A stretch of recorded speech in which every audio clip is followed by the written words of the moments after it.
Me da un segundo ahí para transmitir en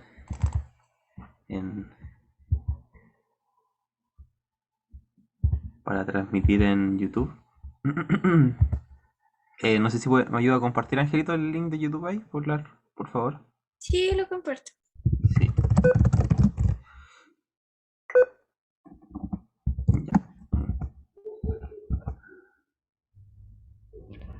ya. Muy bien, muy buen día, hermanos.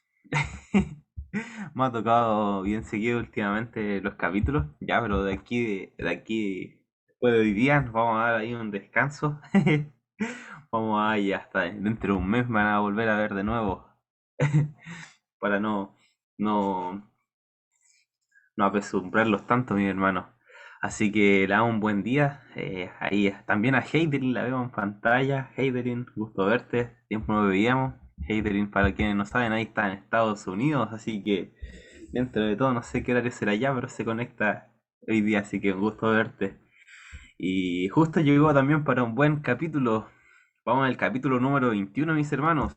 Ya nos va quedando bien poquito para poder terminar este libro, Palabras de vida del gran maestro. Y el capítulo, pero muy, muy, muy interesante y aclaratorio de una de las una de las interrogantes bastante comunes dentro del mundo religioso. Y esa pregunta es: ¿habrá una segunda oportunidad para quienes en vida ahora no aceptaron a Cristo voluntariamente? ¿Habrá una segunda oportunidad, un segundo tiempo de gracia para aquellos que voluntariamente rechazaron todas las oportunidades posibles para caminar en la luz? Para quienes leyeron el capítulo, ¿va a haber un segundo tiempo de gracia, mis hermanos? Un Dios de amor, este Dios de amor en el cual creemos, nos va a dar un segundo tiempo de gracia para quienes no se prepararon. A ver, mis hermanos, para quienes leyeron el capítulo. Repita de nuevo. Ajá. En el Dios de amor en el cual nosotros creemos, ¿va a dar un segundo tiempo de gracia o no? No, No, ¿cierto? Hermana No, Melania, no, ¿seguro, mi hermano, no? ¿Están seguros? ¿Completamente seguros, no? sí, completamente segura. Ya, muy bien. Hermano, siempre, siempre, hermano, esto no se le puede ir de la mente. No existe algo llamado como un segundo tiempo de gracia o una segunda oportunidad posterior a la muerte. ¿Ok? Eso es algo que tenemos que tener claro. El mundo religioso hoy en día sí llega a creer esto. Por ejemplo, ¿cómo podemos verlo? No sé, aquí es bien común el tema. Voy a contar esto y le doy paso a Luis. Bien común esto porque, no sé, aquí a veces se ven en las noticias algún, no sé, narcotraficante, algún ladrón, algún homicida muere y a veces sale la familia en la televisión. Y bueno, dice, independiente de lo que haya hecho, Dios lo tiene en el cielo. Un saludo a mi hermano que está en el cielo, dicen algunos. Algunos llegan a tatuarse el nombre de Dios, ¿cierto? En el brazo, diciendo, bueno, yo confío en Dios, pero a veces la vida está muy lejos de eso. Pero creyendo en ese Dios de amor, creen y que hay una segunda oportunidad, ¿cierto? Eh, Dentro del mundo mismo católico, también se cree que con una persona baja al descanso, independiente de cómo haya sido su vida, muy lejana a Dios y muy lejos a los principios, uno orando, intercediendo a través de las misas, esa persona puede llegar a tener esa segunda oportunidad que tanto desea para poder estar en el cielo, ¿cierto? Ahora sí, Luis, adelante. sí, lo que voy a decir es que gracias por puntualizar bien en qué sentido lo decía, pues claramente el Señor antes de morir nos da mil y una oportunidades para reconciliarnos con Él, pero después que eh, morimos, ya quedamos sellados nuestro destino. Muchas gracias, Luis. Sí, puede que se malinterprete de que no, Dios no es un Dios que da oportunidades, da mucha oportunidad en vida, pero la muerte sella finalmente nuestro destino. Y de ahí en adelante no existe algo llamado como una segunda oportunidad. Recordemos que el tiempo de gracia oficialmente para el hombre se cierra a la hora de su muerte o también se va a sellar en un futuro muy próximo cuando Dios sella a los suyos y finalmente las plagas empiezan a caer. Necesitan ser sellados porque el tiempo de gracia ya habrá acabado. Son los dos tiempos designados por Dios para que la gracia se cierre para las personas. ¿Ok? Ya de ahí en adelante no hay decisión que finalmente pueda valer de ahí en adelante. Ahora, ¿qué parábola finalmente Jesús expresa finalmente esto? Lucas 16, 19 al 31. La parábola del rico y el Lázaro, que también es una parábola que de alguna manera la mayoría de la gente la utiliza para dar cabida a la doctrina del infierno, que cuando una persona muere se va al cielo o al infierno. Así que al final, espero que al finalizar este capítulo todos podamos quedar claro que solamente es una alegoría, una figura la que utiliza Jesús metiéndose en el mismo terreno para que de las personas que lo escuchaban pudieran comprender esta idea. La idea prevaleciente de esta parábola no es mencionar que hay un infierno y un cielo después de la muerte, sino mencionar que solamente existe una oportunidad y es la que debemos aprovechar. Y vamos a explicar por qué es una alegoría, pero a medida que avancemos el capítulo. Muy bien. Ahora, ¿cómo comienza el capítulo? Dice que la parábola del hombre rico y Lázaro, dice, muestra cómo los hombres deciden su destino eterno en esta vida. Dice que la gracia de Dios se ofrece a cada alma durante este tiempo de prueba, pero si los hombres malgastan sus oportunidades en la complacencia propia, pierden la vida eterna. No se les concederá ningún tiempo de gracia complementario. Por su propia elección han constituido una gran cima entre ellos y Dios. Esa es la idea clara, hermanos, que ya hemos estado mencionando y en la que finalmente se da durante todo el capítulo. Ponerme los lentes. Ahora sí.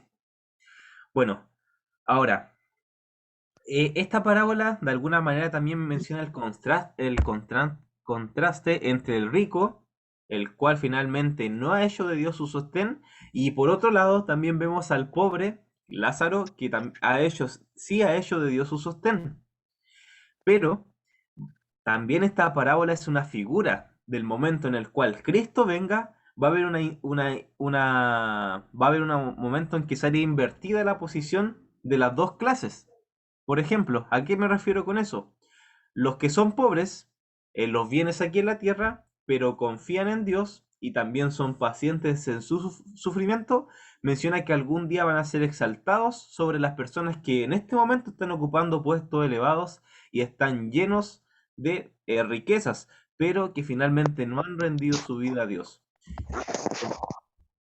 Comienza, comienza el capítulo mencionando: había un hombre rico, dijo Cristo, que se vestía de púrpura y de lino fino, y hacía cada día banquete con esplendidez. También había un mendigo llamado Lázaro, el cual estaba echado a la puerta de él, lleno de llagas y deseando hartarse de las migajas que caían a la mesa del rico. Es así como comienza la parábola. Y a diferencia de otras parábolas, en la cual sí se ve notoriamente el carácter de una persona, finalmente en rebeldía abierta frente a Dios, el caso de este hombre rico no era así. E inclusive se menciona que este hombre pretendía ser hijo de Abraham. No es una persona que estaba alejado de la parte religiosa. Dice que él por su parte dice no trataba con el mendigo, tampoco lo echaba, tampoco le decía, sabes que no quiero verte a la puerta de mi casa, lárgate aquí. No, él no hacía nada. Eh, eh, Finalmente, ¿qué era el problema real de este hombre rico? Y es un problema que hoy en día uno pudiera excusarse. No sé si ustedes constantemente han escuchado las personas que dicen, mira, yo no ayudo a nadie, yo no estoy preocupado tampoco, pero yo no le hago mal a nadie, ¿cierto? Es un pensamiento bastante común dentro de a veces del mundo religioso o personas que de alguna manera toman esta excusa para no aceptar a Cristo. Mire, bueno, yo veo maldad y todo eso, yo estoy en contra de eso, pero si bien yo no apoyo directamente ahí, pero yo tampoco trato de vivir una vida correcta, no, no le hago mal a nadie. Y es peligroso, porque este era el mismo pensamiento que tenía este hombre rico. Él no echaba a Lázaro de su puerta, él no lo trataba mal para nada, pero ¿cuál era la problemática de este hombre? Y es la problemática de las personas que hacen mención de eso, de que yo no hago bien, pero tampoco le hago mal a nadie.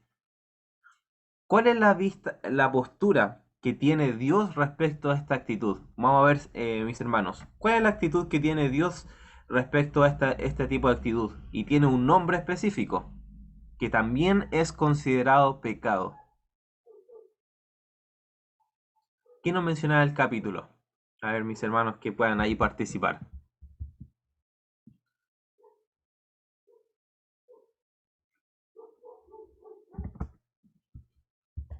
Es una palabra que empieza con I. La, la letra I.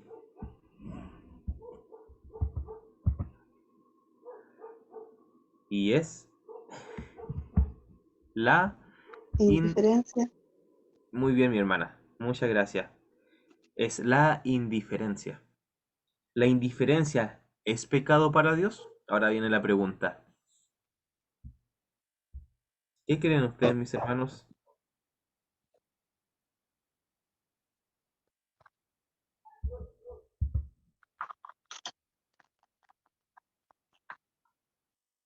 ¿Es pecado para Dios la indiferencia o no? Sí, Completamente sí, ¿cierto? Acuérdense, mis... porque nos podemos recordar de la parábola de, ¿cómo se llama? Del hombre del que Hijo de pasaron Sara. muchos por encima de él y no le ayudaron, que no me acuerdo ahora, pero dice que pasaron varias personas y que ninguno lo tomó en cuenta hasta que uno vino, lo levantó y lo llevó para que lo atendieran y todo. Pues entonces ahí se ve la indiferencia de los anteriores. Muy, muy, muy buena, buena comparación, mi hermana. Muchas gracias. ¿Cierto? Es un ejemplo mucho más claro que el que iba a dar. Las personas que pasaron frente ahí frente a este hombre que había sido robado, que es la parábola del buen samaritano, ninguno lo ayudó, pero tampoco ninguno le hizo mal. No es que lo haya pisoteado, le haya escupido, nada de eso. Pero sí manifestaron qué cosa, indiferencia. Y a la vista de Dios la indiferencia es pecado, recordando que nosotros vamos a ser juzgados por lo que hicimos en esta vida, pero también vamos a ser juzgados por lo que no hicimos, ¿cierto? Nuestras obras van a testificar, pero si no hay obras, finalmente Dios nos va a juzgar por eso. ¿Qué es lo que no hiciste con tu tiempo? ¿Qué es lo que no hiciste con tu vida? ¿Qué es lo que no hiciste con tu salud? Siento que tú la tenías tiempo. ¿Qué es lo que no hiciste? Y menciona el capítulo que en la actualidad hay muchos muy cerca de nosotros que están hambrientos, desnudos y sin hogar. El descuido manifestado por nosotros al no dar de nuestros medios a estos necesitados y dolientes nos carga con una culpabilidad que algún día tenemos que afrontar. Ojo, no dice dice al no dar de nuestros medios. Dice, toda avaricia es condenada como idolatría. Toda complacencia egoísta es una ofensa a la vista de Dios. Ahora pregunto, hermanos, en tu medio, en tu vecindario, en tu población, en tu ciudad, ¿hay gente que necesita de ayuda? ¿Por qué les menciono esto? Y sé que es una pregunta bastante lógica porque la respuesta obviamente va a ser sí. Pero hay personas que hacen mención, "Puta, yo quiero ayudar, pero no sé a quién ayudar". A veces yo no llego a comprender cuando dicen eso. Hermano, usted solamente tiene que salir afuera, caminar un par de cuadras,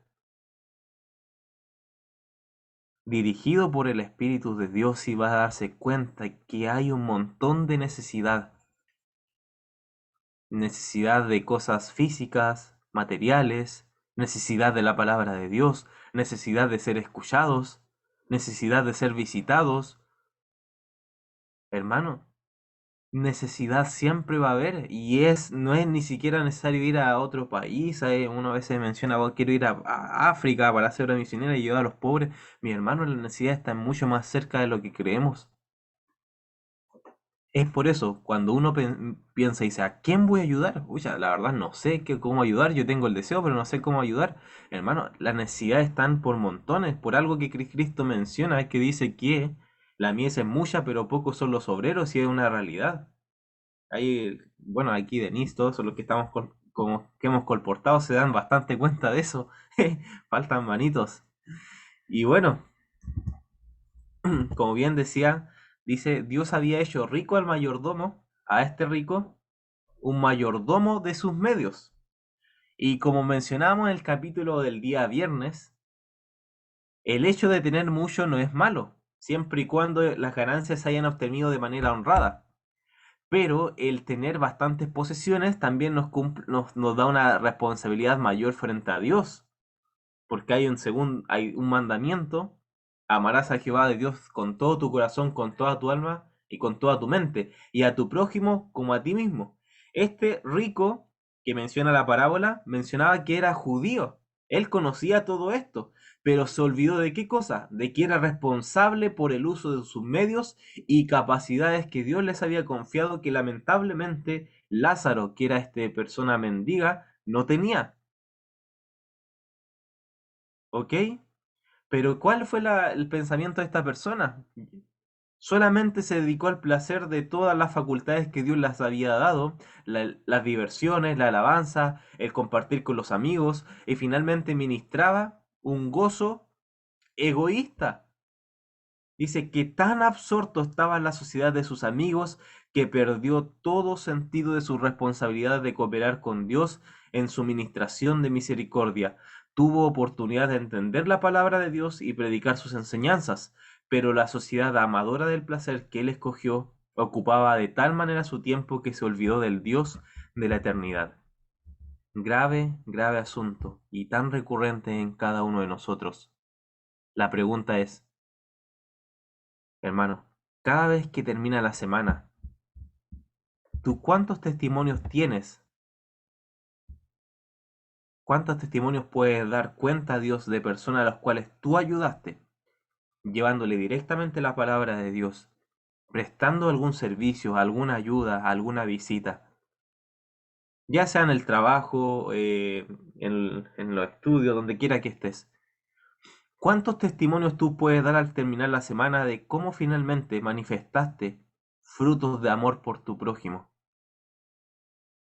¿O estás tan empecinado, estás tan cautivado por la sociedad consumista, egoísta, que no tiene tiempo para nada? Ni siquiera para finalmente estudiar personalmente y tener una comunión con Dios. Hermano, si al llegar la semana tú no tienes ningún testimonio, para mí personalmente es preocupante. Para mí es preocupante que al final de la semana tú no tengas ningún testimonio de quién pudiste ayudar, de quién pudiste entregar la palabra de Dios, y de que tu mente pueda estar tranquila porque de alguna manera, donde quiera que estés, aunque haya sido una, dos, tres personas con las que compartiste la semana, fuiste de bendición para ellos. El rico conocía la palabra de Dios, conocía todo esto, pero finalmente había sido absorbida por esta sociedad. Pero lamentablemente, al igual como que las personas que creen hoy día que todo va a mantenerse de igual manera, vino la realidad y vino un evento que cambió la condición de estos dos hombres. El pobre dice que había sufrido todos los días, pero había sido paciente y soportado en silencio. Con el transcurso del tiempo murió y fue enterrado. Es tal, hermano, el abandono que tenía Lázaro, que dice que ni siquiera hubo lamentaciones por él, pero mediante su paciencia en los sufrimientos había testificado por Cristo. Es increíble, hermanos, pero tú puedes dar testimonio solamente soportando con paciencia los sufrimientos de esta vida. Y usted dice: pero ¿cómo va a ser eso? Por ejemplo, mi hermano, un ejemplo bien claro de cómo podemos dar testimonio en los sufrimientos de esta vida es cuando alguien baja al descanso, ¿cierto? Un momento de dolor y que no va a decir que no vaya a llorar ni nada de eso. Pero, pero el testimonio que podamos darle a las demás personas de cómo afrontamos la pérdida de algún ser querido, de alguna enfermedad de alguien, de algún familiar, y cómo llevamos eso, si bien con tristeza, pero prevalece la esperanza en todo esto, damos testimonio finalmente en los sufrimientos de Cristo. Es increíble. Este hombre, dice, Lázaro había soportado la prueba de su fe y a su muerte se lo representa llevado por los ángeles al seno de Abraham. ¿Ok? Al final de toda esta parábola, hermano, vamos a explicar de que esto no tiene que ver nada con el tema del infierno y el cielo. Ahora, Lázaro dice que representa a los dolientes que creen en Cristo y que cuando suene la trompeta dice que y salgan en sus tumbas van a oír la voz de Cristo y van a recibir la recompensa, la corona de la vida. Pero por otro lado también dice que murió el rico y también fue sepultado al igual que Lázaro. Dice y apareció en el infierno y dice que alzó sus ojos y estando en los tormentos vio a Abraham de lejos y a Lázaro en su seno. Entonces él dando voces dijo: Padre Abraham, ten misericordia de mí, y envía a Lázaro que moje la punta de su dedo en agua y refresque mi lengua, porque soy atormentado en esta llama. Ahora, ¿por qué Jesús utilizó esta comparación de que cuando uno muere va al cielo y cuando el rico muere va al infierno? ¿Por qué Dios utilizó esta comparación? Porque resulta un poco quizá incongruente que Jesús haga este tipo de declaraciones, siendo que podría prestarse a confusión. Ahora la pregunta es ¿por qué Jesús utilizó esta alegoría y no utilizó otra? Y esta respuesta es clave, mis hermanos, porque cualquier persona le puede mencionar a usted y decirle: mira, esta parábola sostiene de que el infierno existe, que cuando tú mueres no caes, no es un descanso, no es un sueño, sino que tú directamente vas al infierno o vas al cielo. Pero ¿por qué Jesús utilizó esta alegoría del padre Abraham, por una parte en el seno, y también del infierno? A ver, mis hermanos.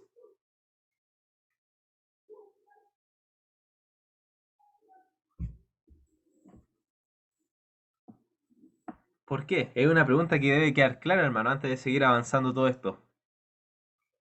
Porque esto es solamente algo ficticio, esto nunca ocurrió. Solamente era una manera en la cual que Jesús quería mostrarle que solamente existe una oportunidad en la vida. Moisés, yo sabía que Moisés en algún momento iba a levantar la mano. Bueno, sí.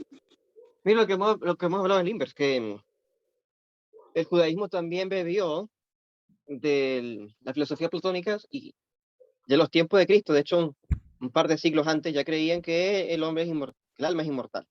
Así que había esa creencia en aquella época de que efectivamente había un mundo más allá, de qué pasa con el cielo, con el infierno. Tenían como esa... de hecho, hay judíos que todavía no creen. Entonces Jesús usó ese mal concepto que tenía culturalmente para explicar ahora una verdad maravillosa. Amén. Muchas gracias, Moisés. Y algo que vemos bien frecuente en Jesús: Jesús se metía en el terreno de las personas para que pudieran entender mucho más completamente la analogía, ¿cierto? No es que Jesús creyera en esto, pero sí los demás creían en esto. Y Jesús usando sus mismas referencias le da una respuesta sólida a quienes creían algo erróneo. Y dice, estaban mezclados con creencias egipcias, griegas, ¿cierto? De la inmortalidad del alma. Y hermano, recordemos, si no me equivoco, es la referencia quizás más clara que podía prestarse a mala interpretación para dar y sostenerse de que el infierno en este momento existe y de que uno cuando muere va al infierno o al cielo.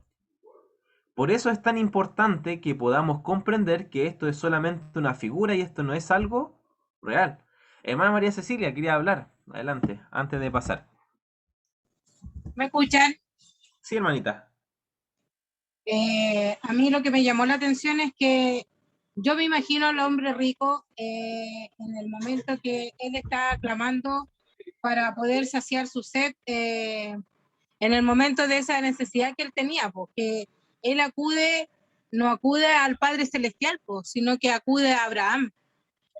Entonces su idolatría seguía siendo, aún en esa instancia, seguía desviándose. Y en vez de acudir al Padre Celestial como Redentor, como su único Salvador, para que te ayude en la...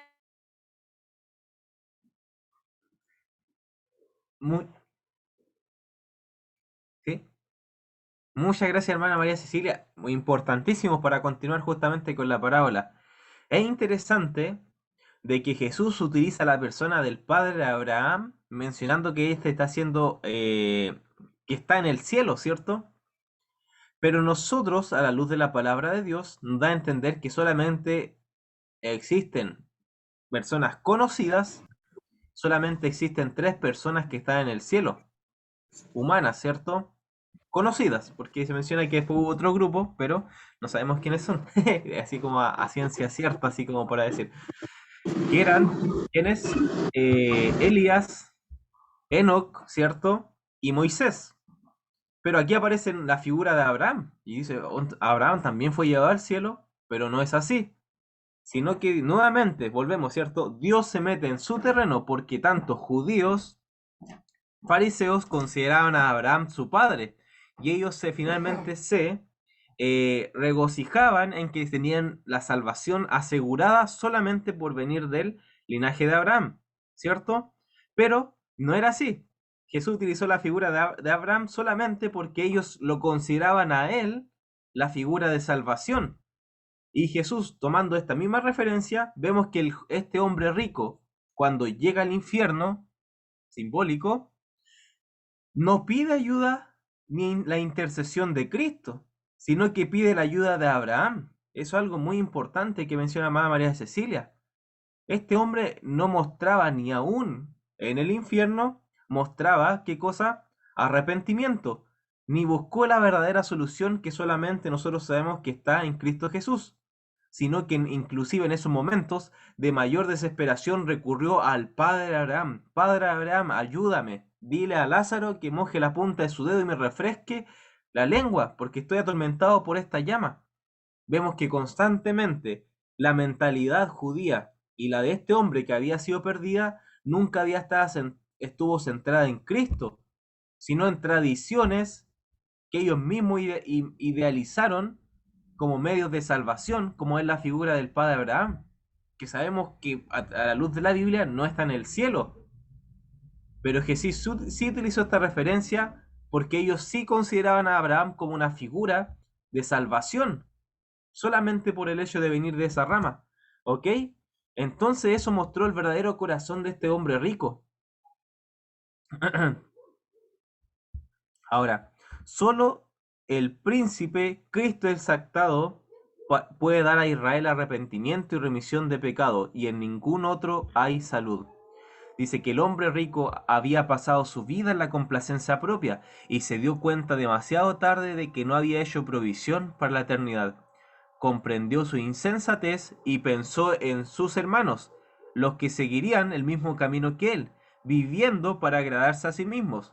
Entonces hizo esta petición: ruégote, Padre, que le envíes a Lázaro a la casa de mi padre, porque tengo 5 hermanos para que les testifique, y porque no vengan ellos también a este lugar de tormento. Pero Abraham le dijo: a Moisés y a los profetas tienen, óiganlos. Él entonces dijo: no, padre Abraham, mas si alguno fuera a ellos de los muertos, se arrepentirán. Mas Abraham le dijo: si no oyen a Moisés y a los profetas, tampoco se persuadirán, si alguno se levantare de los muertos. Importante también poder comprender esto. ¿Por qué? Que de alguna manera también pudiera prestarse a la interpretación o sostener la idea de la inmortalidad del alma, y que Dios puede enviar a alguien muerto para avisar a nuestros familiares también de que algo es correcto o no es correcto, y que sigan un curso de acción o no. Que recordemos que el espiritismo va a jugar un papel importante dentro del último tiempo. Pero ¿a qué hace referencia esto? El mismo capítulo nos da la respuesta. Porque hubo una petición de parte de este hombre rico. Bueno, padre Abraham, si yo ya me perdí, no quiero que mis 5 hermanos se pierdan. Por favor, envía a alguien, a Lázaro, para que les diga que dejen ese curso de acción equivocado. Pero ¿cuál fue la respuesta de Abraham? A Moisés y a los profetas tienen, óiganlos. Pero él dice, no, no, si enviaras a alguien de entre los muertos, ellos van a creer. Ahora la pregunta es, bueno, quizás esta es una pregunta que no está en el capítulo, pero no sé si alguien lo ha estudiado alguna vez. Pero, ¿quiénes son esos 5 hermanos a los cuales hace mención este hombre rico que era judío? Porque también es importante, todo esto es figurativo, nada de esto es real, nunca ocurrió, sino que es solamente una figura que utilizó Jesús. Ahora, ¿a quién creen que hace referencia que eran los 5 hermanos de este hombre judío?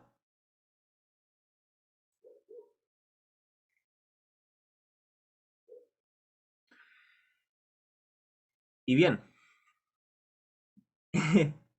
esos 5 hermanos, recordemos, el hombre era judío y tenía otros 5 hermanos. Y estos representaban las sectas prevalecientes en el tiempo de Jesús, como los saduceos, los fariseos, los herodianos, Moisés y los restantes.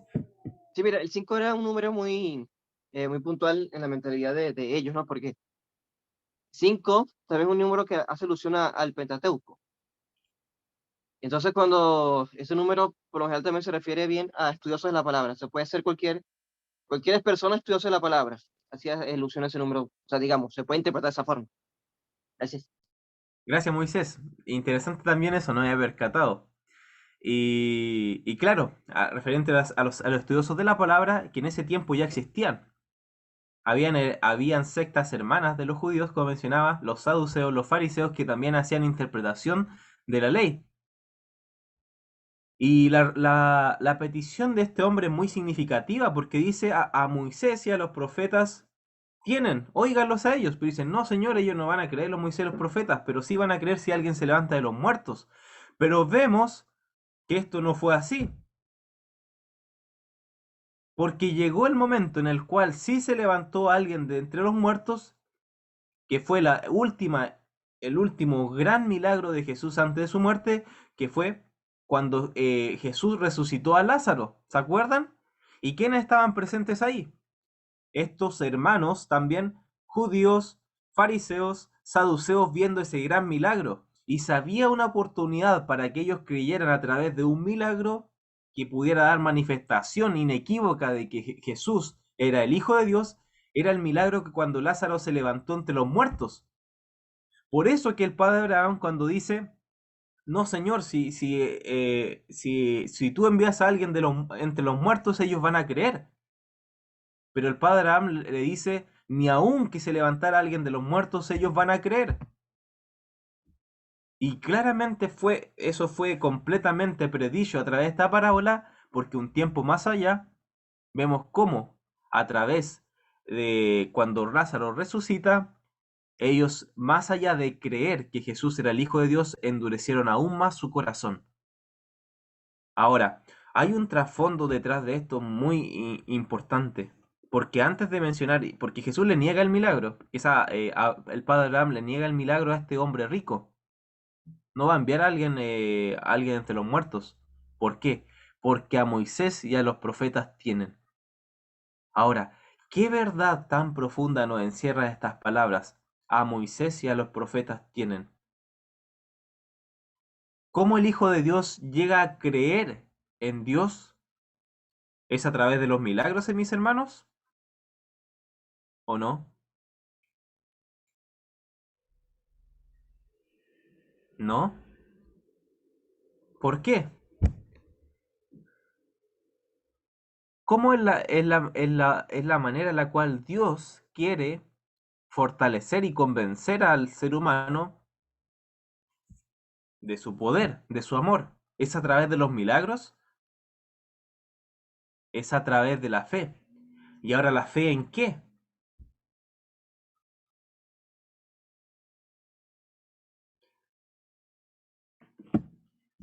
En Jesús, ¿cierto? Por eso dice que la fe viene por el oír, y el oír, ¿por qué cosa, mis hermanos? Clave. Por la El, palabra de Dios. el oír por la palabra de Dios. La fe no se cimienta en milagros. Recordemos, hermano, la fe no se cimienta ni se fundamenta en los milagros o hechos vívidos que podamos vivir, ni siquiera en los hechos experienciales. Ellos ayudan a fortalecer nuestra fe, pero no son la base de nuestra fe. Recordemos, inclusive nuestra experiencia, nuestros testimonios no son la base ni el fundamento de que Dios existe y nuestra fe. Porque asimismo, ¿cómo podemos vivir esos hechos experienciales en lo cual vemos directamente la mano de Dios, lo cual sí puede llegar a ser cierto, no fundamentan nuestra fe, sino que la afirman? Porque el fundamento de nuestra fe viene por el oír la palabra de Dios, el conocer a Jesús a través de su palabra. Porque las experiencias pasan, y así como tú ves una oración respondida, hay unas ocasiones en las cuales no es respondida, porque Dios te está probando. Y cuando no viene esa respuesta y tu fe se fundamenta en hechos experienciales y en milagros, y cuando no ves directamente la mano de Dios obrando como tú estimabas conveniente, finalmente tu fe decae. Pero la palabra de Dios, que permanece para siempre, no cambia. Si tu fe está fundamentada en la palabra de Dios, estamos en el ancla segura. ¿Por qué? Y algo que nos hace mucha relevancia al capítulo, porque dice, la ley y los profetas son los agentes señalados por Dios para la salvación de los hombres. O sea, la Biblia, porque ahí está la ley y también encontramos los libros de los profetas. Cristo dijo, presten atención, presten ellos oído a estas evidencias. Si no escuchan la voz de Dios en su palabra, el testimonio de un ser levantado de los muertos no sería escuchado. Aquellos que prestan oído a Moisés y a los profetas no necesitarán más luz o conocimiento de los que Dios les ha dado. Pero si los hombres rechazan la luz y dejan apreciar las oportunidades que les fueron otorgadas, no oirían si uno de los muertos fuera con ellos con un mensaje. No se convencerían ni aún por esta evidencia, porque aquellos que rechazan la ley y los profetas endurecen de tal suerte su corazón que rechazarían toda luz. Y es ahí, hermanos, donde encontramos la importancia de la aceptación de la palabra de Dios como nuestra única norma de fe. ¿Por qué? Porque cuando se rechaza la palabra de Dios, el corazón se endurece. Se endurece. Y usted dice, no, pero el Señor se manifiesta a través de milagros y ellos nos dan testimonio de que Dios es Dios. Vamos al caso del faraón. ¿El faraón acaso no vio la mano de Dios? Cuando Moisés le presentaba plaga tras plaga, ¿acaso él no vio la mano de Dios? Inclusive, cuando Dios tocó la vida de su hijo y la de todos los primogénitos de Egipto, él aún así no creyó.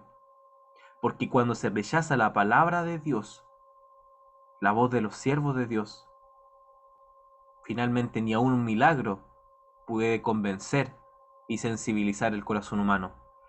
Es por eso, mis hermanos, que hoy en día nuestra ancla más segura es la palabra de Dios. No son los hechos experienciales, nuestros testimonios, ni los milagros, es la palabra de Dios. Si tú estás fundamentado en eso, hermanos, créeme que estás caminando por un puerto seguro. Ahora, ya para ir terminando, el hombre rico tenía todo lo que el dinero podía procurar, pero no poseía las riquezas que habrían conservado bien su cuenta con Dios. Vivió como si todo lo que poseía fuera suyo. Había descuidado el llamamiento de Dios y los clamores de los pobres que sufrían. Pero al fin viene un llamado que él no puede eludir. Por un poder al cual no le es posible objetar ni resistir, se le ordena que renuncie a las posesiones de las cuales ya no es mayordomo. El hombre que una vez fue rico es reducido a una desesperada pobreza. El manto de la justicia de Cristo tejido en el telar del cielo, nunca podrá cubrirlo. El que una vez usara la púrpura más rica, el lino más fino, es reducido a la desnudez. Su tiempo de gracia ya ha terminado. Nada trajo al mundo y nada puede llevar con él. Y ahí la importancia, mis hermanos, que comprendamos que todo lo que tenemos, nada nos pertenece. Nada de lo que tenemos nos pertenece, sino que todo lo que tenemos es dado por Dios. Venimos con nada al mundo, Dios nos da algo y al sepulcro también nos vamos con nada. Ahora, Cristo levantó el velo y presentó el cuadro ante los sacerdotes y los gobernantes, los escribas y los fariseos. Contempladlo vosotros, los que sois ricos en bienes de este mundo, y no sois ricos en lo que Dios respecta. ¿No contemplaréis esta escena? Aquello que es altamente estimado entre los hombres es aborrecible a la vista de Dios. Cristo pregunta, ¿qué aprovechará al hombre si granjeare todo el mundo y pierde su alma? ¿O qué recompensa dará el hombre por su alma? Y créanme, mis hermanos, que no hay manera de poder cambiar nuestra decisión. Para lo que el mundo es tan altamente estimado, como el tener una casa de lujo, un auto, un buen trabajo, para Dios es aborrecible. Y reitero, no es que a Dios le gusta que no tengamos cosas. Inclusive podemos llegar a ser personas con grandes recursos, siempre y cuando lo hemos ganado honradamente, reitero. Pero, ¿de qué sirve si ganamos todo el mundo y perdemos nuestra alma? ¿Qué recompensa le daremos a Dios por nuestra alma? Nada. No hay nada que el hombre le pueda dar a Dios para poder ganar su alma. Nada en este mundo, más que su corazón. Y solamente si cuando Cristo venga estamos vestidos por el manto de justicia, podemos prevalecer y ser contados como uno de los suyos. Mis hermanos, que el Señor nos bendiga y nos ayude a valorar cada día, hermanos, es un día de oportunidades. Nunca sabemos cuándo va a terminar nuestra vida. Recordemos que en el tiempo del fin Dios va a llamar a muchos al descanso. Quizás porque no puedan pasar el tiempo de angustia. Algunos sí lo van a pasar. A algunos les va a llegar quizás el descanso antes. No lo sabemos, inclusive yo.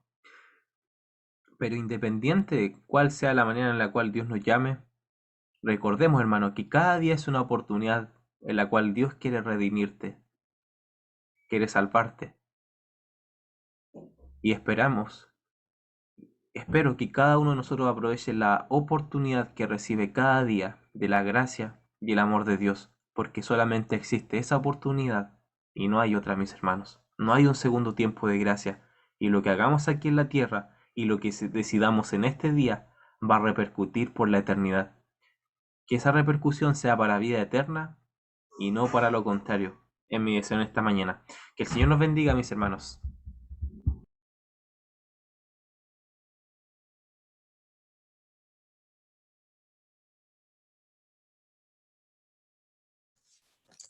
Amén. Muy bien.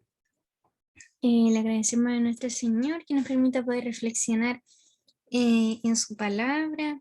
Es una parábola bien llamativa y es importante declarar, así que igual que bueno que la hayamos podido estudiar. Bien.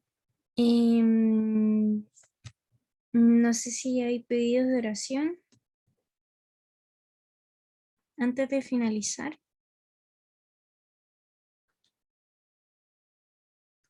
Sí, Alex pide oración. Ah, ya, dale, Luchito. Pensé que no estabas. Casi no estaba. Dice Alice, escribe, pido oración por mi familia y por mi vida espiritual. También tenemos al hermano Nicolás que dice, quiero pedir por Matías y Aileen. Estos son todos los pedidos. que tenemos yo también quiero pedir algo, y es que quiero pedir por mis amigos, bueno, mis estudiantes de la Biblia, que Dios nos guíe. Quiero pedir por mi familia y por mis hermanos. También por ustedes y por los chicos de GOC. También tenemos a nuestra hermana Heidi Dean, que dice: pido oración por la salud de mi hermana y también por la de mis amigos. Y yo, que tenemos COVID. Amén. Vamos a estar orando por aquello. Pues oremos. Amantísimo Padre, Señor y Dios, oh Dios, en este momento, a pesar de todo, Señor, te damos gracias porque tus propósitos son mejores, Señor, que los nuestros, y tu misericordia, Señor, es para siempre, y siempre estará mezclada, Señor, también con tu justicia. Te pedimos, Señor, por Alice, por su familia, por cómo está yendo todo, Señor. Te pido que la cuides, la protejas, Señor. Te pido también por Nicolás, por Aileen, por Matías, Señor. Tú conoces su situación, Señor. Tú puedes ayudarlo. Tú puedes sanarlo, Señor. Te pido también por Heidilín, Señor. Entendiendo, sabiendo, Señor, que está pasando por un momento difícil. Te pido, Señor, que puedas tú visitar a su hermana, Señor. Visitar a sus amigos y a ella, Señor, para que puedan salir victoriosos de las enfermedades, del COVID, Señor, que puedan guiarse, Señor, de tu mensaje pro salud y que puedan hacerlo como es debido, Señor. Guíanos siempre, Señor, en el nombre de Jesús. Amén. Amén. Gracias, Lechita. Adelante, Nico. Ok.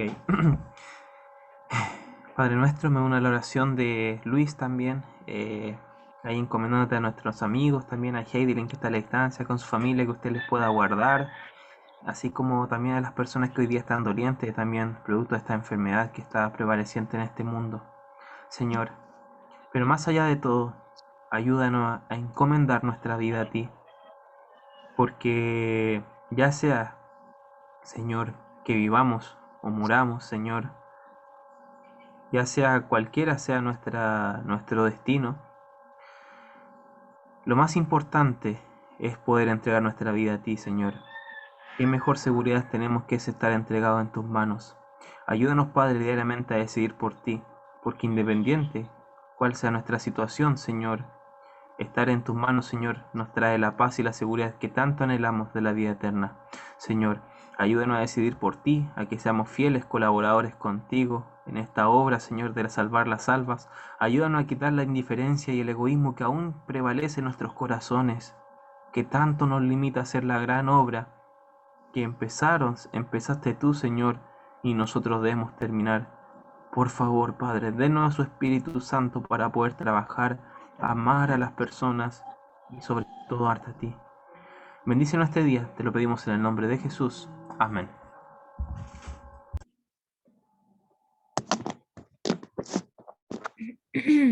Muy bien.